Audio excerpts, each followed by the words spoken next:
Nobody knows what to expect from a woman who silently mops the floor. She doesn't carry a leather briefcase, doesn't speak with difficult words, doesn't have a pedigreed surname or network of contacts.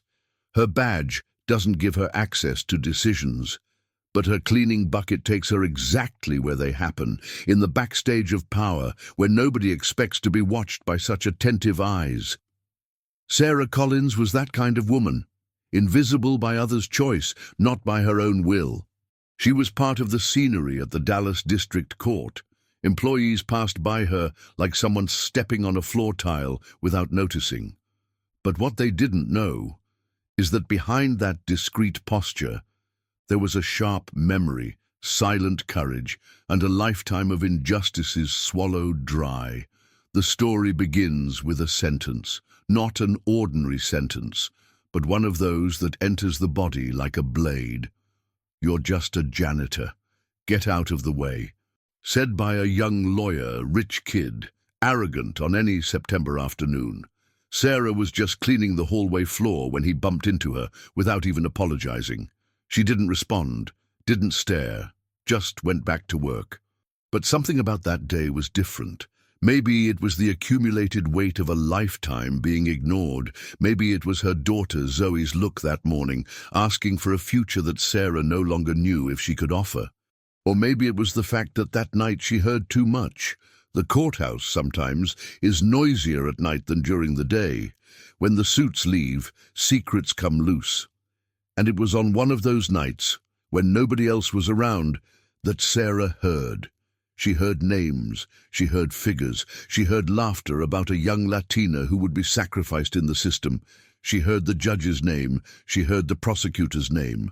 And she heard, above all, the contempt with which they spoke of the truth. She shouldn't have been there, but she was. And she heard everything. Sarah hesitated. She knew what it meant to keep that kind of information. She knew she had no protection, no voice, no one to defend her. She knew she was a woman, black, poor, and without influence. She knew the system wasn't made for her, but she also knew that girl, Isabella Mendoza, was about to be convicted for something she didn't do. She knew that if she stayed silent, she would be an accomplice, and in that instant, facing the bucket and mop, she made a decision. With trembling hands, she took her phone from her pocket, pressed the red button, recorded. From then on, nothing would be the same. What unfolded in the following months wasn't just a scandal, it was an earthquake. Sarah, the janitor, became a symbol. Her courage inspired thousands. Her name was cited in Congress, but she didn't do it for fame. She did it because someone had to do it, and because she knew that when justice sleeps, it's the one who sweeps the floor who wakes up the world. The alarm clock rang every day at 5:30 a.m. It didn't matter if Sarah Collins had slept well, badly, or almost not at all. Getting up was part of survival, not an act of choice, but of necessity. The small kitchen of the apartment in Oak Cliff, on the south side of Dallas, already smelled of weak coffee before the first morning light touched the window. Sarah, 42 years old, divorced for more than a decade, lived with her daughter Zoe, 15, in a modest but organized space. Every object in that house had a reason to be there, whether out of necessity or memory.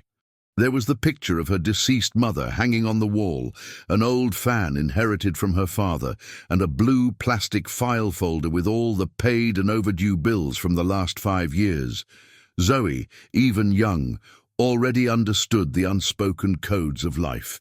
She knew her mother worked double to guarantee the basics. She never demanded trendy sneakers, trips, or new technology. Her greatest luxury was time, and that they almost never had together. That morning, like so many others, Sarah spread butter on 2 slices of bread, put some coffee in a thermos cup, and looked at her daughter sitting at the table with school books open. "Did you sleep well?" she asked. Zoe shrugged. "I have an algebra test today." Sarah smiled, proud. She knew her daughter was brilliant, more intelligent than she had ever dared to dream of being. But she also knew that in the world it wasn't enough to be intelligent. You had to be strong, fast, and above all, resilient. At 7:10 a.m., Sarah was already at the bus stop, backpack on her shoulders, impeccable blue uniform, and a pair of worn sneakers that knew every alley in the city. Bus 109 took her directly to the upscale area of Highland Park, where she did morning cleaning in 2 family houses. Then she lunched in silence with an apple and a water bottle sitting on a park bench. At 2:30 p.m., she took another bus to downtown.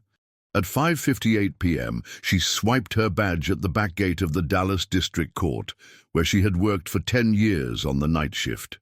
She was one of 6 employees on the cleaning crew, all women, almost all black or Latina, all with difficult stories on their backs. In the building, everyone knew who Sarah was, but nobody really knew her. She knew that. She knew that lawyers, judges, and interns passed by her as if she were a corner object, functional furniture. The good evenings came more out of obligation than respect. Sometimes, not even that. She had gotten used to the fact that her name was rarely said.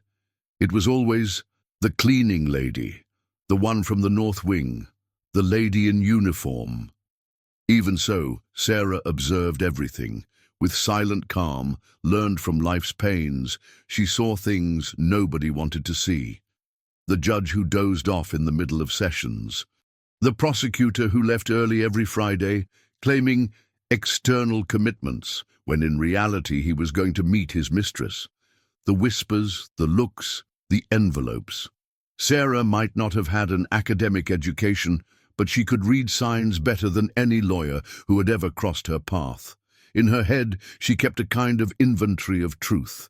Small mental notes, records of abuses, injustices, phrases said aloud by those who thought themselves untouchable. One night, while cleaning the windows of room 2A, she heard 2 lawyers talking in the hallway. "These janitors hear everything. Good thing they're legal illiterates," said one, laughing. Sarah lowered her gaze and pretended it wasn't about her, but it hurt. Not because of the offense, she was used to it, but because of the naturalness, the certainty with which he said it. She thought, if they knew everything I know, but she didn't know if she would have the courage to speak. The routine was safe in its invisibility, and she needed this job. The rent didn't pay itself, her daughter needed internet to study, and health insurance was the minimum that protected her from tragedy. Until that night. That night, the corridor of the East Wing was quieter than normal. Low lights. The rooms had already been emptied, but Sarah noticed something unusual. The light in room 2F, used for private meetings, was on. It wasn't time for that. She slowed her pace. She heard voices. She immediately recognized one of them. Richard Evans, the county's chief prosecutor. There was another voice, deep, authoritative, Judge Thompson, and then a third, young, sarcastic, familiar. She stopped, pretended to clean the water fountain. Her heart began to beat faster. Sarah didn't know what she would do with what she heard, but at that moment, she knew her invisibility was about to end. The light in room 2F flickered behind the thick wooden door. It was unusual for someone to be there at that hour, 8:37 p.m. on a Friday. Even stranger was the fact that the door was only ajar, as if someone was certain that nobody would dare interrupt. Sarah gently pushed her cleaning cart, eyes fixed on the floor, body aligned with the wall. She stopped a few meters from the door. It wasn't curiosity. It was instinct. Something in there seemed wrong. She knew that voice. Arrogant, young, with a southern accent. Jordan Whitmore. The name carried weight. He was the heir to Whitmore Construction, the largest contractor in Texas. A young man known for hushed scandals, dinners at exclusive clubs, and always getting away unscathed. Inside the room, Jordan spoke without filter. "I don't want to hear about that girl anymore. It's past time for this case to disappear, understand?" "It's under control, Jordan," Evans replied, the prosecutor's voice icy. The new witness was considered weak, and we managed to convince the judge to speed up the process. By Tuesday, she'll already be convicted. Convicted of what? She didn't even do anything. Jordan laughed mockingly. But, well, that's what we pay for to happen, isn't it? Silence. Then a muffled laugh from Judge Thompson. The world needs order, not confusion. And, let's face it, a Latina without citizenship isn't exactly a priority for the system. Sarah felt her breathing freeze. With each sentence, reality distorted. This wasn't just a manipulated case, it was a crime in progress, committed under the protection of the robe and authority. Her legs froze. Blood seemed to vibrate in her ears. She immediately remembered the look of Isabella Mendoza, the young woman in handcuffs she had seen days before. The girl had been accused of assaulting Jordan after he supposedly reacted to an attempted robbery, according to the official report. But something about that story never made sense. Isabella was frail, a nursing student, daughter of immigrants who had lived in Texas for 12 years. The girl screamed that she was innocent when taken by police, but nobody wanted to listen. Now Sarah knew why. Her hands were shaking, but she didn't run. Disguising, she took her phone from her apron pocket.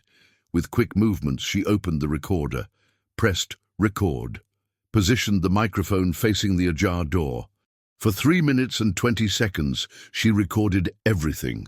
Jordan demanded speed, the prosecutor promised results, the judge confirmed complicity, and everyone spoke with the tranquility of those who had never been punished for anything in their lives. Sarah looked at the floor, but each word entered her like a snap, as if they were shots, not bullets, but truths that had always been there camouflaged. When silence returned, she slowly moved away, storing the phone in her pocket as if carrying dynamite. She didn't look back. She went up the internal stairs and went to the bathroom on the 3rd floor. She locked the door, sat on the cold toilet seat, and pressed play. The voices were clear, the words echoed on the tile wall. The air in the bathroom seemed denser. The sensation was that the world was spinning backwards. Tears ran down her face, not just from fear, but from anger. It wasn't just Isabella. How many other people had been destroyed by dirty deals like that? How many mothers buried unjustly imprisoned children? How many Jordan Whitmores were protected by suit and surname? That night, Sarah didn't finish her shift. She asked the supervisor for leave, saying she wasn't well. He didn't even ask why, just nodded and went back to his phone. On the bus, she sat in the back and kept looking out the window. Dallas lights shone indifferent to her anguish. The phone, stored in her jacket pocket, seemed to pulse. She pressed it from time to time, as if afraid someone would rob her. She arrived home at 10:40 p.m. Zoe was on the couch, wrapped in a thin blanket, with an open notebook on her lap. "Mom, you took a while." Sarah forced a smile. Today was a different day. Zoe noticed her mother's distant look, but didn't insist. She already knew when it was time to stay silent.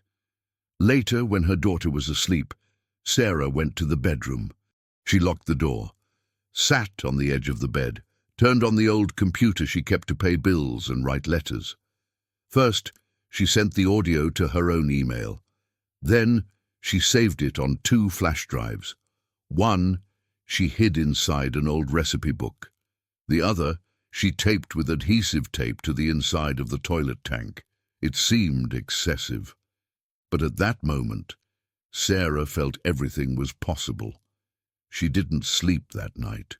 Between tears, coffee, and the sound of the audio being played again and again, Sarah realized her life ended there, the life of silence, invisibility, security, and submission. Now she was another woman, one who listened, and who, above all, would choose to speak.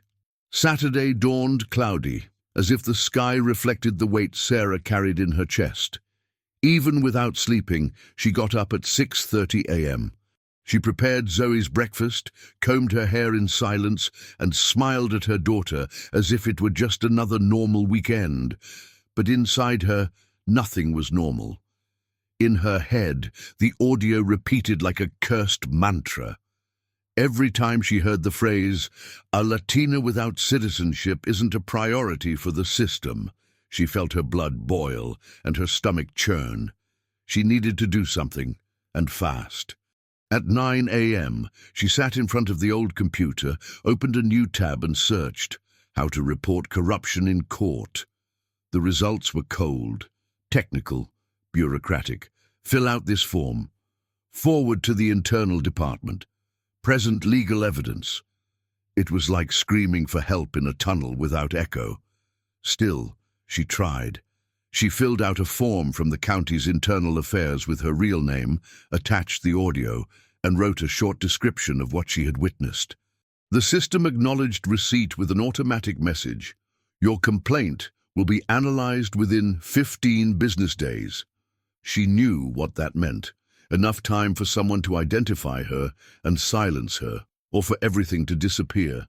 But Sarah didn't have the luxury of time. On Monday, she took a copy of the audio on a flash drive to a small community law office in downtown Dallas. She was attended by a young lawyer in a cheap suit and tired expression. She introduced herself, explained what she had recorded, and handed over the flash drive. He interrupted her just after the first few minutes of the recording. "Mrs. Collins, do you understand that this audio was captured without authorization?" "I understand. But unfortunately, this type of evidence has limited validity. And the context, well, it's very sensitive. The judge, the prosecutor, they're powerful figures. Do you have any other evidence? Witnesses?" Sarah lowered her eyes. "No. But I was there. I saw. I heard, I know." The lawyer sighed, almost with pity. "You work as a janitor, right?" She nodded, swallowing hard. "With all due respect, your word against theirs won't go very far. It could be dangerous to insist on this." Sarah left there with a knot in her throat. She walked for 10 minutes aimlessly until she sat on a bench in the square in front of the courthouse. She watched lawyers enter and exit, all with briefcases, suits, and smiles. She knew most of them from the hallways, and knew that none of them had ever really looked at her. That afternoon, she tried another path. She went to the newsroom of a small local newspaper, the Dallas Bulletin, known for stories about Latino and immigrant communities. A middle-aged reporter attended her. She explained her story, showed the files, and offered a handwritten summary. The reporter read in silence. Then he returned the papers with rehearsed kindness. "I believe you, really. But publishing something like this without official confirmation is risky. We could end up being sued. The names involved are too big." Sarah stared at him with eyes full of contained rage. "So nobody's going to do anything?" The man hesitated. Maybe it's best for you to continue doing your job. If what you're saying is true, eventually, the truth appears." She left there, feeling smaller than ever, as if the world said, with all the unspoken words, "You don't have the right to want justice." That night, Sarah didn't talk much with Zoe. She limited herself to preparing dinner, tidying the kitchen, putting her daughter to bed. Then she went back to the bedroom. She lit a candle she kept in honor of her deceased mother and cried. She cried for Isabella, for her daughter, for herself. She cried for all the time she swallowed insults, jokes, suspicions. For all the closed doors, the looks of contempt, the "Ma'am, this isn't a place for you." That dawn, amid the silence of the room, a memory came strong. She was 19 when she was falsely accused of stealing a cosmetic from the pharmacy where she worked. She was taken by police, handcuffed in front of colleagues. Even after they proved her innocence through security cameras, she lost her job. The manager didn't want to take risks anymore. Nobody apologized. At that time, she had no voice. But now she had something more powerful, proof, and even if everyone tried to silence her, she was no longer willing to be quiet. The next day, she would return to the courthouse. but not just as a janitor. She would return as someone who decided to fight. On Tuesday morning, Sarah arrived earlier at the Dallas District Court. The sky was clear, but the air carried a suffocating heat that only the southern United States knew how to produce. She crossed the back of the building with her badge hanging on her chest and a thick envelope hidden under her sweatshirt against her body. Inside it were copies of the audio transcription, a handwritten letter reporting the incident, and the names of everyone involved. It wasn't pretty, nor well written, but it was true, and she knew that if this fell into the right hands, maybe there was still a chance to prevent injustice. She went up to the second floor with firm steps. She knew the Internal Affairs office well. She had never entered, but had cleaned its door dozens of times. That day, she knocked 3 times and waited. "Come in," said a muffled voice. Sarah entered and faced a blonde woman, about 50-something, sitting behind a desk with stacks of documents. The badge said, "Margaret Dunning, Legal Supervisor." "Good morning. I need to deliver this. It's important." The woman took the envelope with suspicion, opened it slowly, read the first lines, looked up. "Do you work here?" "Yes, for more than 10 years. As a janitor." Sarah nodded, holding her nervousness with a straight spine. "And where did you get this information?" "I was in the hallway. I heard. I recorded." "You recorded without authorization?" Sarah hesitated. "It was that, or let an injustice happen."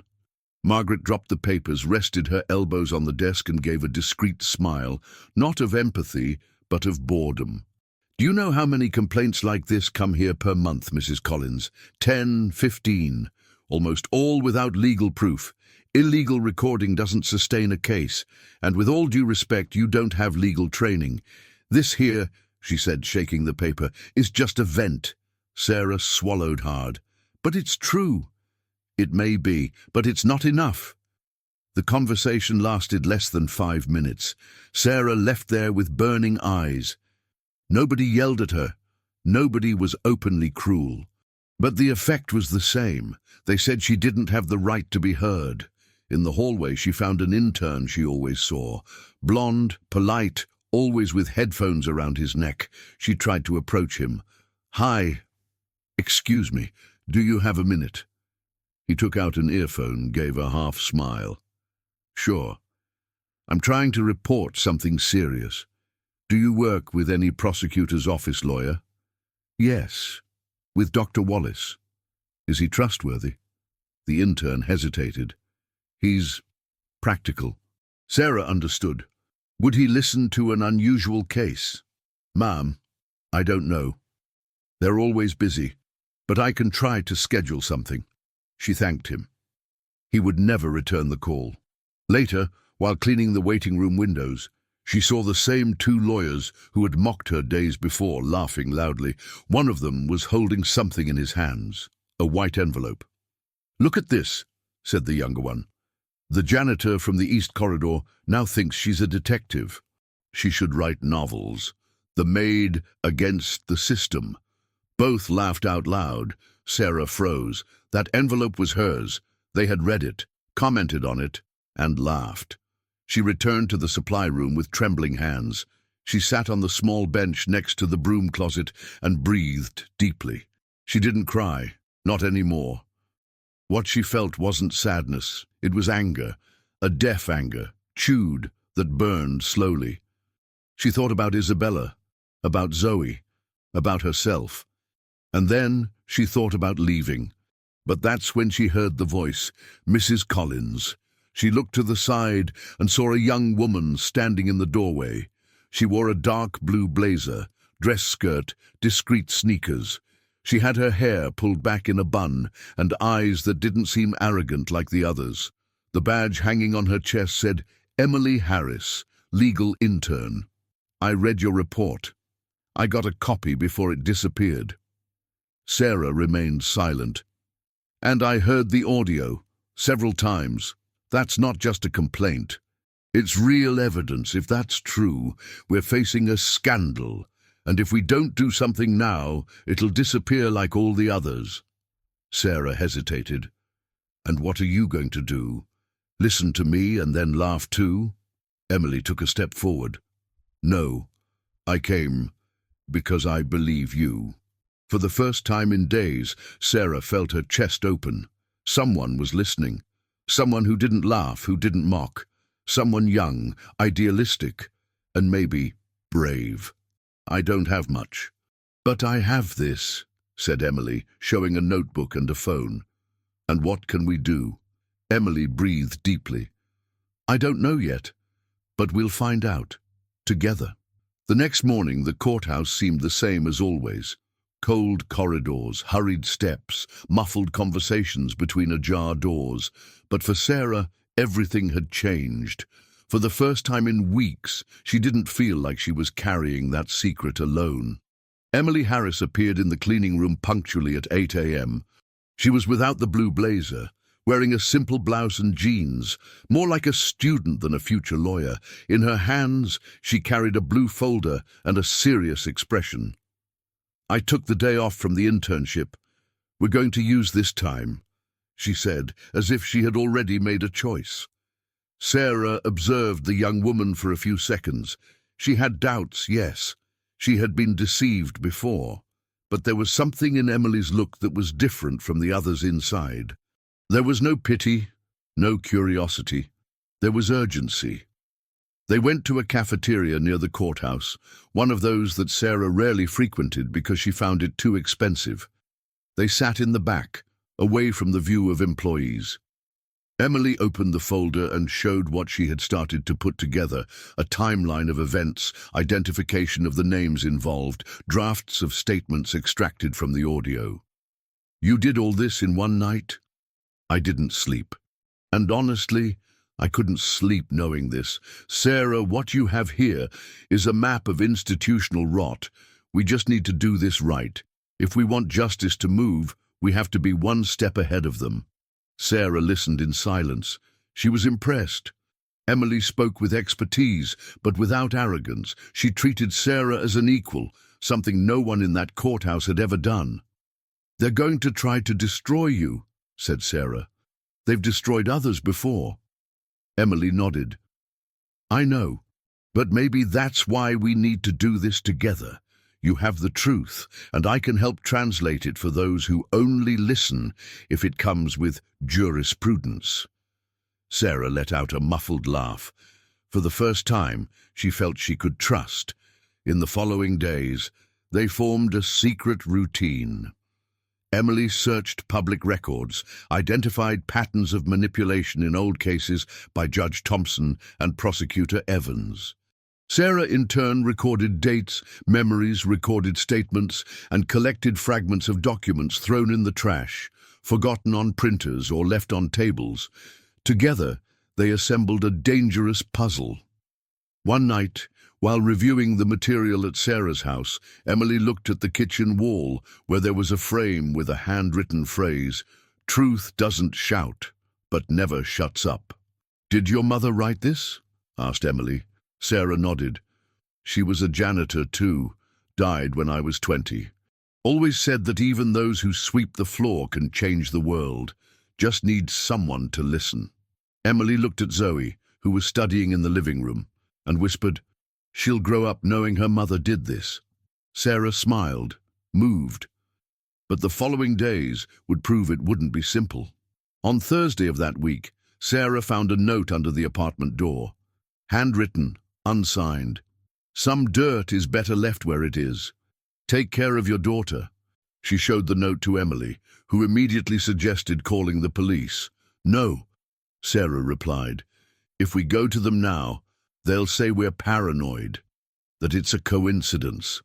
Emily closed her eyes, frustrated, but she understood. "Let's increase security. Do you have a place to store copies?" "I already hid 2. One in the bathroom tank, another in the ceiling of Zoe's closet." Emily smiled. "Smart. When you grow up hearing that nobody's going to protect you, you learn to protect yourself." On Friday, Emily managed to schedule a meeting with a lawyer connected to a civil rights NGO based in Austin, Justice Now. It was a chance. They don't promise anything, she explained, but they've reported judges and prosecutors before, and they're used to dealing with cases like ours. Sarah looked at the blue folder she now carried with her as if it were part of her body. She breathed deeply.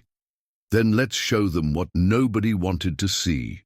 That night, returning from the courthouse, Sarah passed through the corridor where it all began. Room 2F was locked, as always, but she stopped for a second. She put her hand on the doorknob and murmured, "You forgot that people like me also listen." And now, the whole country would hear. The Justice Now headquarters was in Austin, just over 3 hours by car from Dallas. It was a modest building, but vibrated with energy. Walls covered with frames of historical headlines, portraits of activists, and quotes from figures like Rosa Parks and Malcolm X. Emily and Sarah arrived at 9 a.m. sharp on a cloudy Monday. They carried 2 thick folders with everything they had gathered: the audio, transcriptions, threatening notes, names of those involved, and a precise chronological timeline built by Emily based on public records of cases judged by Thompson. They were received by David Ramirez, one of the organization's leading lawyers. He was a middle-aged man, dark-skinned, with an attentive look and a firm handshake. He listened to the story in silence, taking notes only of the essential, but never looking away from Sarah. "And nobody besides you two has seen this material?" he asked after almost an hour of conversation. "Some tried to laugh at us," said Sarah. "Others just told us to shut up." David breathed deeply. Then he got up and closed the office door. "What you have here isn't just a complaint, it's dynamite." Emily looked at Sarah, relieved. "But it's also dangerous," David continued. "We're talking about a judge and prosecutor with connections. This is going to become war. Do you know what can happen?" Sarah, without hesitating, "I've been ignored my whole life. That doesn't scare me anymore. I just want justice." David smiled. "Then let's build a case that can't be buried." In the following days, the NGO team dove into the material. Sarah and Emily were instructed not to talk to anyone. Documents were digitized, stored in the cloud, encrypted. The recording was authenticated by forensic experts. The audio was legitimate. Furthermore, the NGO discovered that Isabella Mendoza's case wasn't isolated. There were at least 4 other cases with similar patterns: young Latinos, weak evidence, quick convictions, and all with some indirect involvement of Whitmore construction, whether through bribing witnesses or voluntary donations to the prosecutor's office. The NGO prepared a formal petition to the Department of Justice, and in parallel decided to act through another path: public opinion. Sarah resisted at first. "I don't want to become a headline. I don't want cameras in my face." David was direct. "They only respect what they can't control. Your story can save others, Sarah, but it needs to come out of the dark." It was Emily who convinced her. "You won't be alone. I promise." Sarah looked at Zoe that night. Her daughter was doing homework with headphones on, oblivious to the revolution brewing around her. "What would you do if you found out someone innocent was going to be arrested tomorrow?" Zoe thought for a moment. "I'd try to prevent it, even if nobody believed." Sarah smiled. Her daughter was stronger than she imagined.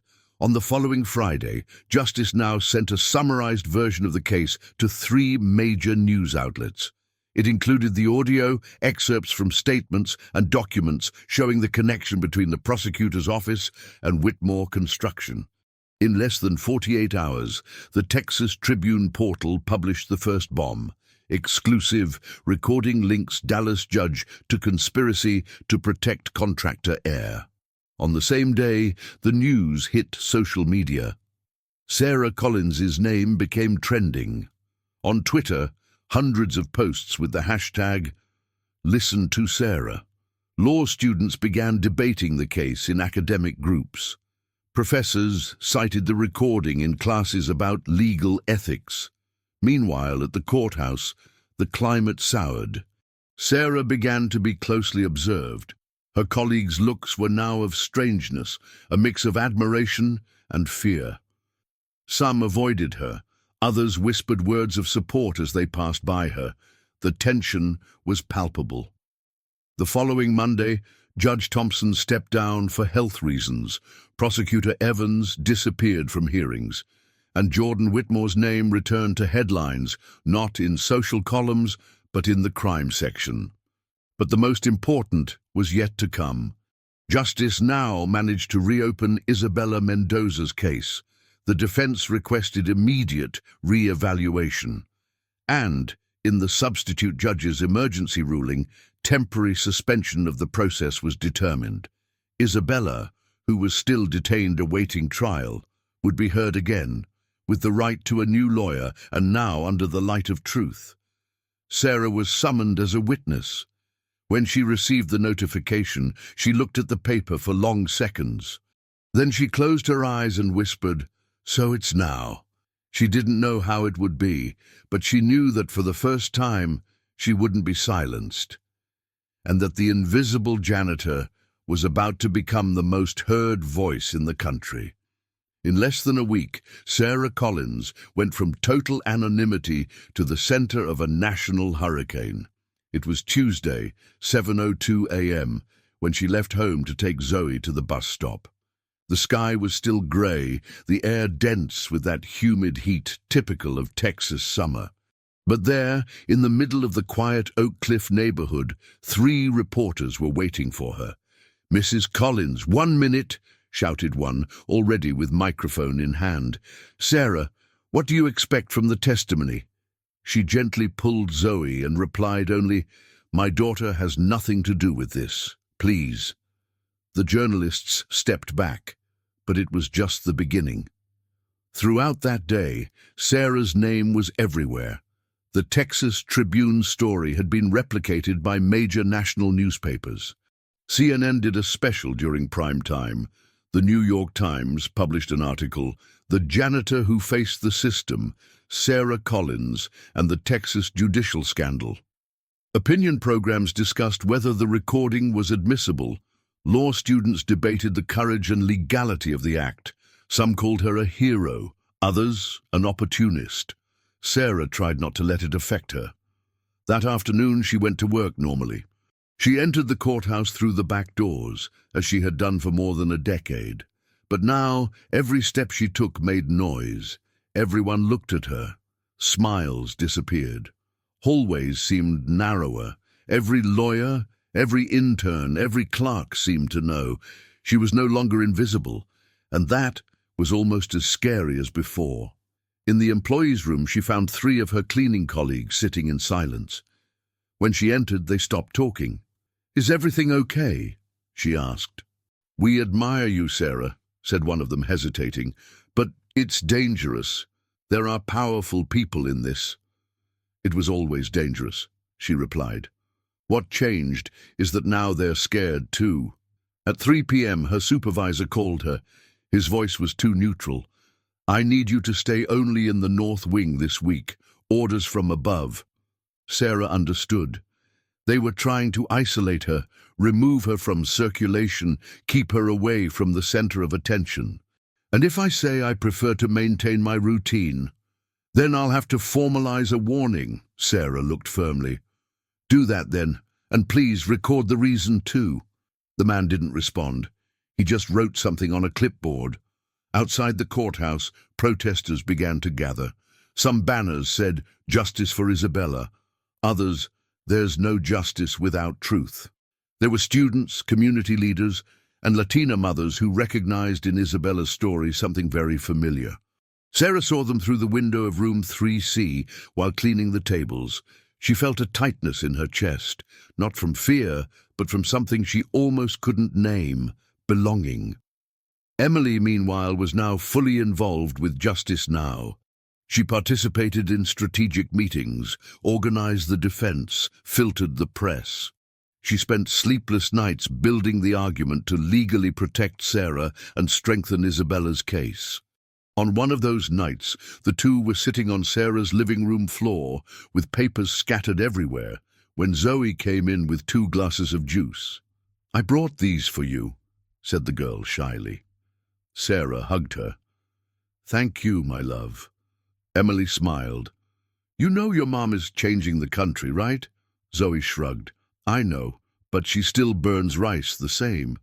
All 3 laughed. The next morning, a new bomb exploded. Justice Now released a parallel report pointing out that the prosecutor's office had received indirect donations from Whitmore Construction in the last 4 years. Political campaigns, educational events, consultancies, everything disguised. The press reacted in minutes. Social media exploded. The hashtag #WhitmoreCorrupt reached the top of Twitter. Judge Thompson's name was temporarily removed from the state court's official website. Prosecutor Evans, until then silent, appeared in a press release stating he was under severe stress and receiving psychological support. But the people weren't buying excuses anymore. Truth, for the first time, was louder than excuses. And at the center of it all was a woman who just wanted to clean the floor and ended up cleaning much more than that. It was a hot, stifling morning, and the sidewalks in front of the Dallas District Court were taken over by cameras, reporters, and citizens with signs. Some said, "Sarah, we hear you." Others bore faces of system victims with the phrase, "How many Sarahs will still be ignored?" Inside the building, the climate was dense. Reinforced security, lawyers circulating as if carrying dynamite. Inside room 1A, the hearing that reopened Isabella Mendoza's case was beginning to attract national attention. As Sarah Collins, wearing a simple light blue shirt and dark pants, entered through the side door, accompanied by Emily and one of the Justice Now lawyers. The courtroom fell silent.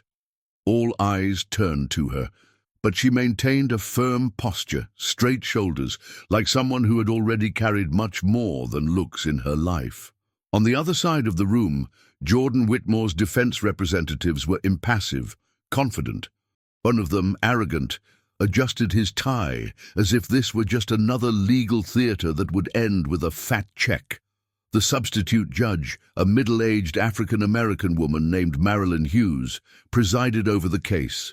She was known for her firmness and sensitivity in civil rights processes, a respected name, and now she faced the most exposed process of her career.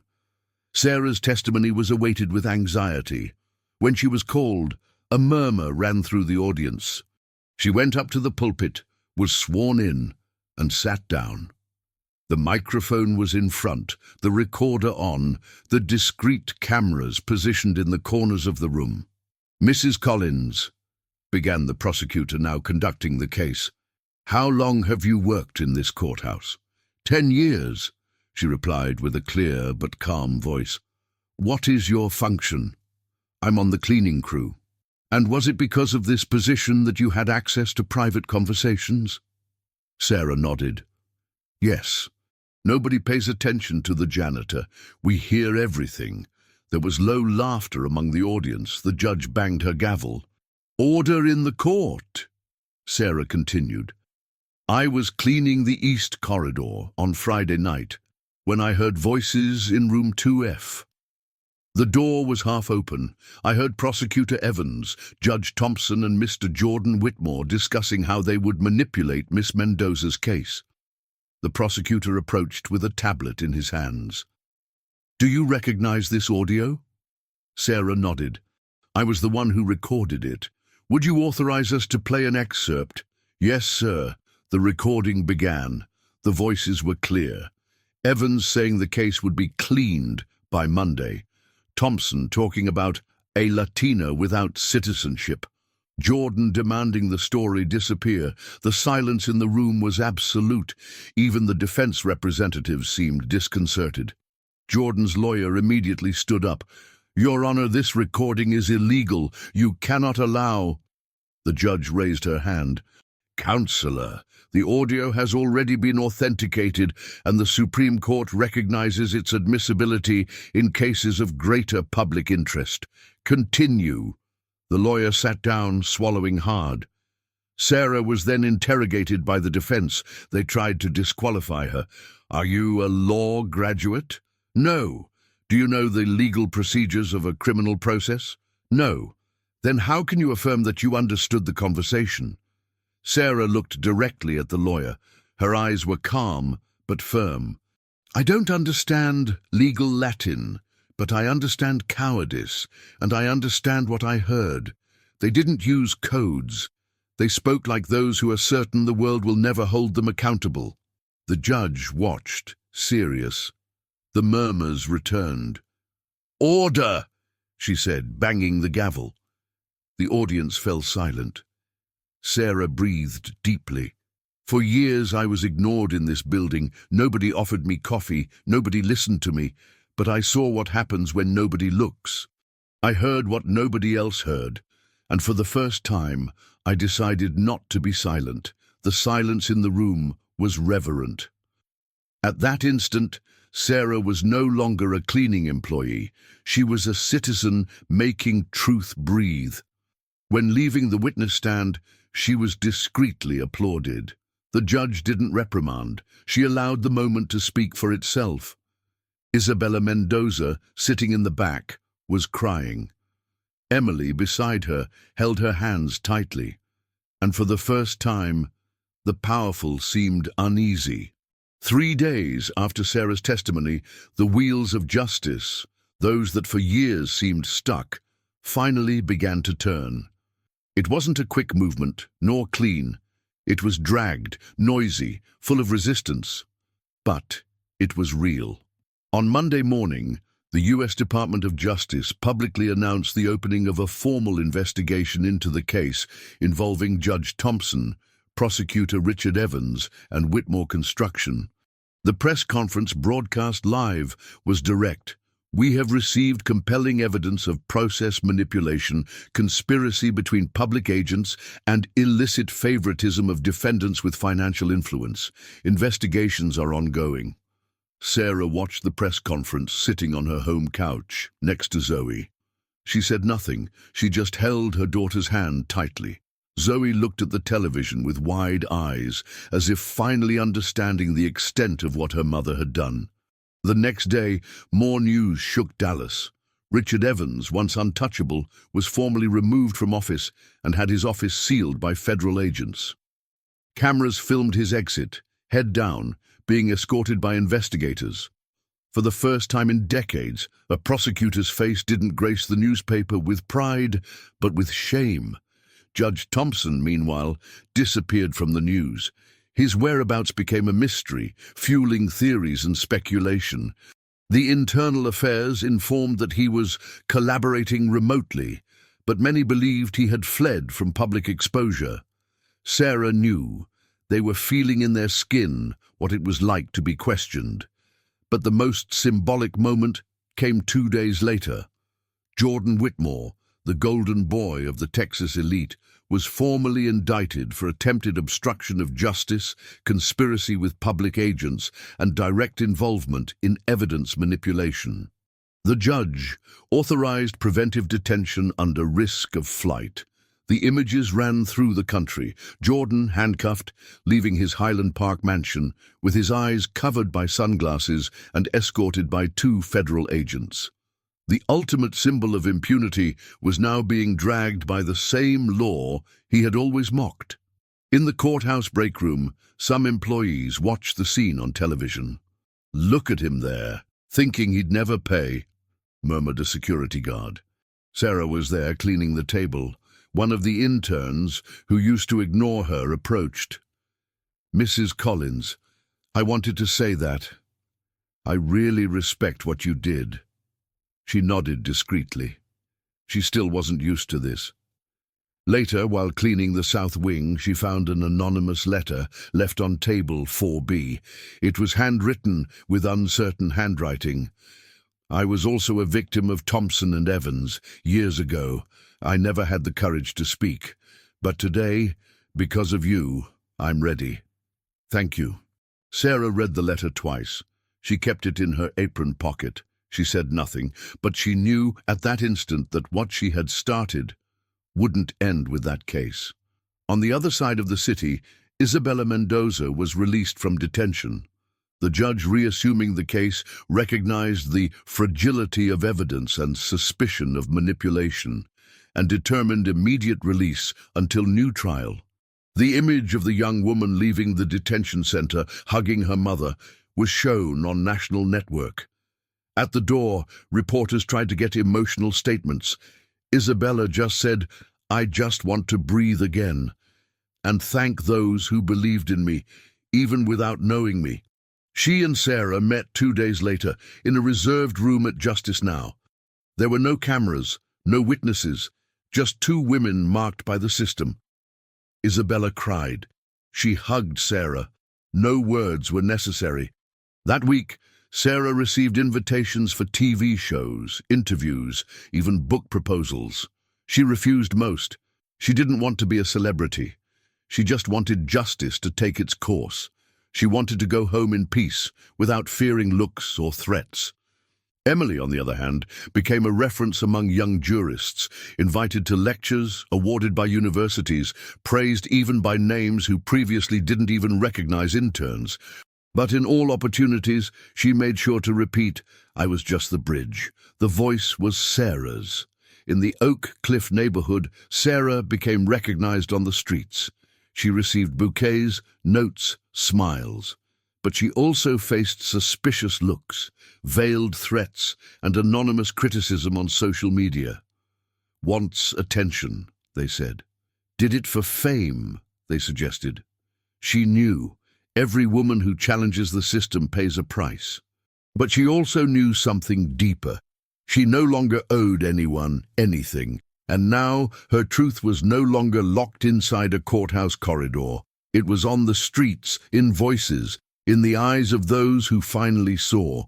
It was a sunny Sunday in Dallas. The heat was already punishing the city before 10 a.m., but the square in front of the Central Library was packed. There were children running, elderly people sitting in plastic chairs, and entire families gathered in front of a modest stage set up in the open air. In the center of the stage, a banner read, "Tribute to the invisible women who changed the world." Sarah was there, against her initial will. She had refused the invitation 3 times. She only accepted when she learned that other women like her, janitors, caregivers, cooks, doorwomen, babysitters, would be honored together. She didn't want to be the protagonist of a show. She wanted to share the spotlight with those who carried the world without ever being seen. But that morning, there was no denying. The stage was hers. When her name was announced, the audience stood up. There was prolonged emotional applause. She walked to the microphone with firm steps. She didn't rehearse a speech. She didn't bring paper, just a full heart and attentive eyes. "I never imagined anyone would listen to me, much less applaud me." The audience laughed tenderly, but Sarah wasn't joking. "For years I entered and left rooms that smelled of power. I cleaned the floor where important names passed, but nobody ever asked my name, never offered me a chair, never looked me in the eyes." She paused. She looked at Zoe in the front row, with intertwined hands, proud. Emily was beside her with a light smile, like someone who knew she was seeing history happen. Until one day, I heard something nobody else heard, and I had to decide whether to stay silent or make noise. She didn't raise her voice, but each word seemed to echo louder than a shouted speech. "I didn't do this out of courage. I did it because I got tired of seeing innocent people being swallowed by a system that only sees those with strong surnames. Tired of seeing my daughter grow up thinking that being honest doesn't lead anywhere." Sarah discreetly pointed to Zoe. "I want her to know she doesn't need to shout to be heard, but also that sometimes when nobody listens, shouting is the only way out." The audience stood up in applause, but she hadn't finished yet. "You know, we get used to living in the shadows, to being what they call the one in the blue uniform, the cleaning lady, the one who enters after the others leave. But nobody realizes we see everything, we listen, we feel, and eventually we speak. More applause. Some were crying. Mothers hugged daughters. Black women looked at each other with complicity. It was as if, at that moment, Sarah spoke for millions. She ended with a simple phrase, "I am a janitor, yes. But today I cleaned something bigger than a floor. I cleaned a piece of history." That night, back at the Oak Cliff apartment, Sarah took off her shoes and sat on the couch. Zoe appeared with a glass of water and her phone in the other hand. "Mom, look at this." It was a Time report. Sarah Collins, among the 100 most influential people of the year. The story talked about courage, the repercussion of Isabella Mendoza's case, the domino effect caused by her complaint. It cited the number of complaints that arose after her testimony. Women and ordinary men who used to be silent now spoke. There was even a paragraph saying her action inspired a new state law on transparency in judicial processes. Sarah read in silence, then passed the phone back. "I barely know how to use this thing properly," Zoe laughed. "You're famous, Mom." "Famous, no, just heard." She got up and went to the kitchen, made tea, and came back. She sat next to her daughter and asked, "Are you ashamed of me?" Zoe widened her eyes. "What?" "Of course not. I always wanted you to have more than me, more than life gave me. But I also wanted you to know you don't need to bow your head to anyone." Zoe held her mother's hand firmly. "I want to be like you, but with a diploma." Both laughed. In the days that followed, Sarah received numerous invitations for lectures, interviews, documentaries. She refused almost all. She said she didn't want to sell pain. She wanted to work, live in peace, take care of her daughter. But she accepted a single project, participating in a monthly conversation circle with young people in vulnerable situations in Dallas suburbs. There, she spoke without microphone, without audience, just with presence.